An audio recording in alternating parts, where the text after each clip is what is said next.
Hello बच्चों, welcome back. Lesson हमारा चल रहा था जिसका नाम था lost spring lesson for rainbow वाली बुक है। प्रोज की और पोइट्री दोनों मिक्स है इसमें हमने पढ़ लिया था। जो रैग पिकर से उनके बारे में बताया गया था। साहिब आलम करेक्टर का नाम था। एनीस जंग जो अपनी पर्सनल लाइफ के बारे में बता रही है इसमें उनके द्वारा। तो देखते हैं आगे क्या बताया जा रहा है इसमें। हिंदी ट्रांसलेशन हम जान रहे हैं पूरे चैप्टर का। देखिए, लेखिका हमें पहले बताई थी ओल्ड टेम्पल यूडीपी चली गई थी, वहाँ पर स्लीपर्स के बारे में कोई बात चली थी। तो वहाँ के लिए बोलती है कि बहुत सारे लोग ऐसे जो नंगे पैर रहते हैं, तो ये उनकी कस्टम बताई गई थी कि ऐसा नहीं था कि वो लोग गरीब थे। ठीक है, आप देखते हैं। My acquaintance with the barefoot rag pickers leads me to Seemapuri. अब वो कहती है कि ये मेरा जो एक्वेंटेंस है यानी जो परिचय है विद द बेयर फुट, जो नंगे पैर रैग पिकर्स कचरा बीनने वाले लोग जो नंगे पैर घूमते हैं, ये उसको कहाँ ले जाता है? लीड्स यानी ले जाता है। मी मुझे टू सीमापुरी। सीमापुरी एक जगह है बच्चों जो दिल्ली के आसपास का क्षेत्र है जहाँ पर बहुत सारे लोग रहते हैं। A place on the periphery. Periphery होता है परिक्षेत्र, बाहरी क्षेत्र जो होता है ऑफ दिल्ली, दिल्ली के बाहरी क्षेत्र में। Yet meals away from it, लेकिन इससे थोड़ी मील दूरी पर ही है। मेटाफोरिकली उसी के रूपक में, मतलब उसी के जैसा है, दिल्ली के क्षेत्र में ही आता है पर है दिल्ली के बाहरी क्षेत्र में, Seemapuri. Those who live here, लेखिका कह रही है कि दोज वे लोग हु लिव हियर जो यहाँ रहते हैं, are squatters who came from, जो कौन है स्क्वेटर हैं, यानी कि एक तरह से घुसपैठिया बोल सकते हैं, जो आए हुए हैं बाहर के लोग जो हैं वो हैं। हु कैम फ्रॉम बांग्लादेश, जो बांग्लादेश से आए थे बैक इन 1971। कब? 1971 के अंदर बांग्लादेश से वो लोग आए थे। Saheb's family is among them, Saheb का परिवार भी उन्हीं में से एक था। Seemapuri was then a wilderness, कहते हैं कि पहले जब ये लोग नहीं आए थे तो सीमापुरी क्या था? एक वाइल्डरनेस था, यानी कि एक जंगली स्थान था, जो कहते हैं कि निर्जन स्थान था, कोई नहीं रहता था वहाँ पर, बिल्कुल वीरान था। It still is but it is no longer empty, किंतु अब ज़्यादा समय नहीं लगा, ये बिल्कुल भी खाली नहीं रहा। इन स्ट्रक्चर ऑफ मड, वहाँ देखो मिट्टी के घर बन गए, मड यानी मिट्टी के स्ट्रक्चर घर। With roofs of tin and tarpaulin, वहाँ की छतों में टिन लोहे की चादर जो होती है वो, तारपोलियन जो त्रिपाल वगैरह होता है। डिवॉइड ऑफ सीवेज, बिल्कुल सीवेज के बिना, यानी कि जो होते हैं ना सीवर वगैरह जो होता है उसके बिना वहाँ पर बन गया। ड्रेनेज, कोई नालियाँ नहीं, और रनिंग वाटर, और चारों तरफ बहता हुआ पानी ही पानी। लिव 10,000 रैग पिकर्स, लगभग 10,000 लोग जो है वहाँ पर रहने लग गए। They have lived here for more than 30 years without an identity. क्या कहते हैं कि दे हैव लिव्ड हियर, वे यहाँ रह चुके हैं या रह रहे हैं फॉर मोर देन 30 ईयर्स, 30 साल से भी ज़्यादा समय से, विदाउट एन आइडेंटिटी, बिना किसी परिचय के, कोई परिचय नहीं था उसका। विदाउट परमिट्स, बिना अनुमति के, बट विद राशन कार्ड, केवल उनके पास राशन कार्ड था। That get their names on voters list, जिससे कि उनका नाम वोटर लिस्ट में आ जाए। And enable them to buy grain, और वह अनाज खरीदने योग्य बन जाए। Food is more important for survival than, वो कहते हैं कि फूड यानी भोजन ज़्यादा इम्पोर्टेंट है किससे? सर्वाइवल, उनके जीवन यापन के लिए। किससे ज़्यादा? देन आइडेंटिटी, परिचय से ज़्यादा। If at the end of the day we can feed our families, कहते हैं कि इससे कि हम लोग हमारे परिवार को जो है भोजन खिला सकते हैं।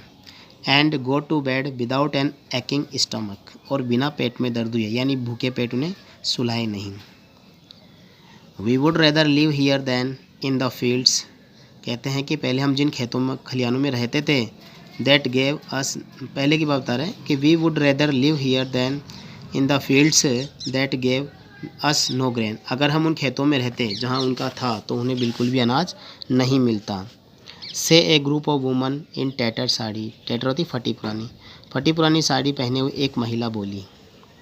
व्हेन आई आस्क देम, जब मैंने उनसे पूछा, why they left their beautiful land of green field and rivers, उन्होंने क्यों छोड़ दिया वो अपना सुंदर सा हरा भरा हरियाली वाला देश, खेत खलियान और नदियाँ क्यों छोड़ दी? तो वो कहते हैं wherever they find food, जहाँ भी उन्हें भोजन मिला, दे पिच देयर टेंट्स, उन्होंने अपने टेंट यानी तंबू गाड़ दिए, and that become transit home, और ट्रांसिट अस्थाई, और अस्थाई घर उन्होंने बना दिया। Children grow up in them, बच्चे उनमें बड़े हो गए। बिकम पार्टनर्स इन सर्वाइवल, उनके जीवन यापन में उनके सहयोगी हो गए। And survival in Seemapuri means, और सीमापुरी में सर्वाइवल क्या था? वो था रैग पिकिंग यानी कचरा बीनने का काम। थ्रू द ईयर्स, साल गुजरते गए, it has acquired the proportion of a fine art, ये क्या हो गया उनके लिए? एक कहते हैं ना फाइन आर्ट, मतलब एक ललित कला सा बन गया, एक आयतन का काम उनके लिए हो गया। Garbage to them is gold, क्योंकि सोना उनके लिए क्या है? गार्बेज, कचरा क्या है उनके लिए? गोल्ड है। गोल्डन यहाँ पर रोजी रोटी है। It is their daily bread, देखिए उनकी रोजी रोटी है। ए रूफ ओवर देयर हेड्स, उनके सिर पर बनने वाली छत है। इवन इफ़, जब कभी, it is a leaking roof, जब ये छत जो है लीकिंग यानी कि पानी का चैना जो होता है या पानी उन छतों में से आने लग जाए, but for a child it is even more, कहते हैं उनके बच्चों के लिए बिल्कुल पर्याप्त है फिर भी, मतलब वो अपनी लाइफ से संतुष्ट है।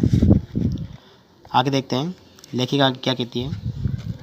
आई समटाइम्स फाइंड ए रूपी, जो साहब कह रहा है आई समटाइम्स, मुझे कभी कभी 1 रुपया मिल जाता है, इवन ए 10 रुपी नोट, और कभी कभी 10 रुपये का नोट। साहब सेज, साहब कहता है हिज आइज़ लाइटिंग अप, उसकी आंखों में चमक आ जाती है, खुश हो जाता है बिल्कुल वो। When you can find a silver coin, जब उसे चांदी का सिक्का उसमें मिल जाए। इन ए लीप ऑफ गार्बेज, कचरे के, इन ए हीप ऑफ गार्बेज, कचरे के ढेर में। यू डोंट स्टॉप स्क्राउंगिंग, तो कहते हैं कि तुम ढूंढते हुए नहीं रोकते हो। For there is hope of finding more, इस उम्मीद के साथ कि तुम्हें और भी ज़्यादा उसमें मिलेगा। इट सीम्स, ऐसा लगता है, दैट फॉर चिल्ड्रन, की बच्चों के लिए, गार्बेज हैज़ ए मीनिंग, यह इंपॉर्टेंट लाइन है कि गार्बेज का अर्थ उनके लिए बिल्कुल अलग है। कैसे? Different from what it means to their parents, उनके माता पिता से अलग है। फॉर द चिल्ड्रन, बच्चों के लिए क्या है? It is wrapped in wonder, ये आश्चर्य में रैप्ड है, लिपटा हुआ है। फॉर द एल्डर्स, और बड़ों के लिए, it is a means of survival, क्या मतलब है इसका? जीवन यापन, जीवन रोजी रोटी है मतलब। वन विंटर, अब लेखिका आगे बोल रही है, एक सर्दी की सुबह की बात थी, winter morning. I see Saheb standing by the fenced gate, मैं एक बार साहब को देखती हूँ जो एक मुख्य दरवाजे पर खड़ा था। ऑफ द नेबरहुड क्लब, पास ही में एक क्लब था, खेलने का स्थान, वहाँ दरवाजे पे खड़ा था। Watching two young man dressed in white, 2 लड़कों को देख रहा था, यंग मैन युवा व्यक्तियों को, dressed in white, playing tennis, जो सफ़ेद कपड़े पहने हुए थे और टेनिस खेल रहे थे। आई लाइक द गेम, मुझे भी खेल पसंद है। ही, हम, वह कहता है। कंटेंट टू वॉच, कंटेंट संतुष्टि भरे हुए, टू वॉच ये देख कर, it standing behind the fence, उस मेन दरवाजे पे खड़ा होकर के वो देख रहा है और संतुष्ट हो रहा है कि मुझे भी पसंद है।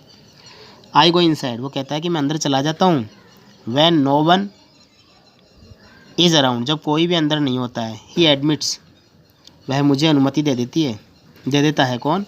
द गेट की, बस स्वीकार करता है इस बात को। पहले तो क्या कहता है कि the gatekeeper let me use to swing, कि जो वहाँ का गेट कीपर होता है वो मुझे झूला झूलने देता है। स्विंग यानी झूला झूलना।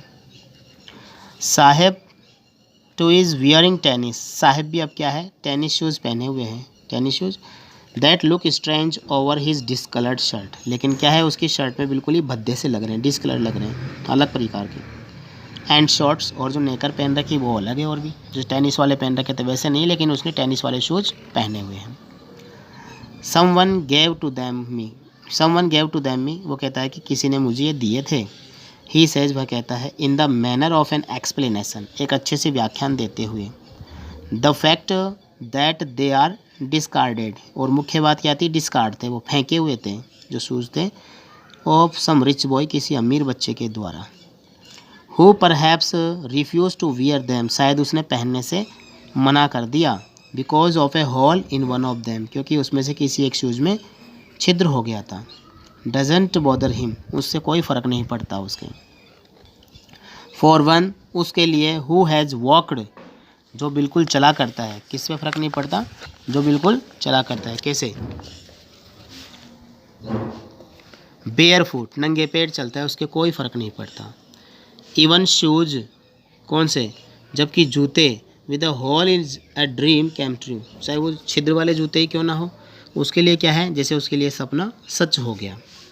But the game he is watching, किंतु जो खेल वो देख रहा था, सो इंटेंटली, बड़ी बारीकी से, is out of his reach, वह बिल्कुल उसकी पहुंच से दूर था। तो लेखिका ने उसको बताया, लेखिका ने उसके बारे में जाना, तो वो लड़का साहब ये बता रहा है। अब आगे देखिए, इंपॉर्टेंट पैराग्राफ है, बहुत अच्छा है, आप ध्यान से सुनिएगा।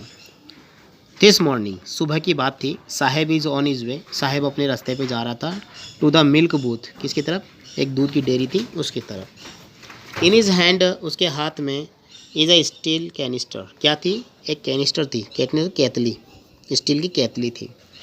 I now work in a tea stall, वो कहता है कि अब मैं चाय की दुकान पे काम करता हूँ। डाउन द रोड, जो सड़क के उधर है। ही सेज, वह कहता है, पॉइंटिंग इन द डिस्टेंस, दूर इशारा करते हुए कहता है, आई एम पेड 800 रुपीज़। बच्चों ये देखो 800 रुपीज़ आप याद रखिएगा, एक बार क्वेश्चन भी आया था बोर्ड में, कितना रुपये उसको मिलता है। वो कहता है कि मुझे जो है 800 रुपये मिलता है, एंड ऑल माई मील्स, और मेरा पूरा भोजन मुझे मिलता है। Does he like the job, क्या वह इस काम को पसंद करता है। आई आस्क, मैं पूछती हूँ। हिज फेस, उसका चेहरा, आई सी, मैं देखती हूँ, has lost the care free look, क्या था उसमें बिल्कुल लापरवाही भरी हुई थी, यानी कि वो आज़ादी से रहा हुआ था। The steel canister seems heavier than the plastic bags, क्योंकि क्या लग रहा था, क्योंकि जो स्टील की कैनिस्टर थी, जो केतली थी, वो सीम्स ऐसी लगती थी, हैवियर, बहुत ही भारी, देन हिज प्लास्टिक बैग, जो प्लास्टिक का थैला वो अपनी पीठ पे लटकाया होता था रैक पिकिंग करते समय, कचरा बीनता था, उससे भी भारी लग रही थी। He would carry so lightly over his shoulder, क्योंकि वह अपने कंधे पर बड़े आसानी से उसे ले जाता था। द बैग वॉज हिज, क्योंकि वो उसका खुद का था, वो थैला, जो बैग था जो प्लास्टिक का वो। The canister belong to the man, क्योंकि वो कैनिस्टर केतली किसकी थी, उस आदमी की थी, who owns to the tea shop, जो चाय की दुकान का मालिक था। Saheb is no longer his own master, क्योंकि साहेब ज़्यादा समय उसका मालिक नहीं रह सकता था। तो इम्पोर्टेंट पैराग्राफ है, ठीक है। अभी यहाँ तक हम लोग देंगे, नेक्स्ट जो चलेगा इसमें एक स्टोरी अलग चलेगी। अभी हमने जो देखा है, जितना भी देखा है, इसमें साहिब की कहानी है। एनीस जंग लेखिका है, जो हमें साहिब के बारे में बता रही है। रेक पिकर्स थे, जो कहाँ से आए थे, बांग्लादेश से आए हुए थे, और सीमापुरी क्षेत्र में रहते थे, कचरा बीनने का काम करते थे। पूरी फैमिली उनकी रोजी रोटी होती थी। बच्चों के लिए 2 पार्ट बताए इसमें, कि बच्चों के लिए तो एंटरटेनमेंट का काम था, लेकिन उनके पेरेंट्स के लिए रोजी रोटी का काम था। तो कचरा बीनने का काम वो करते थे, ठीक है। अब आगे जो हम कहानी देखेंगे वो इसमें है, मुकेश नाम का एक लड़का है, जिसमें उसके ड्रीम्स के बारे में बताएंगे, ठीक है। तो मिलते हैं नेक्स्ट वीडियो में, ओके, गुड डे।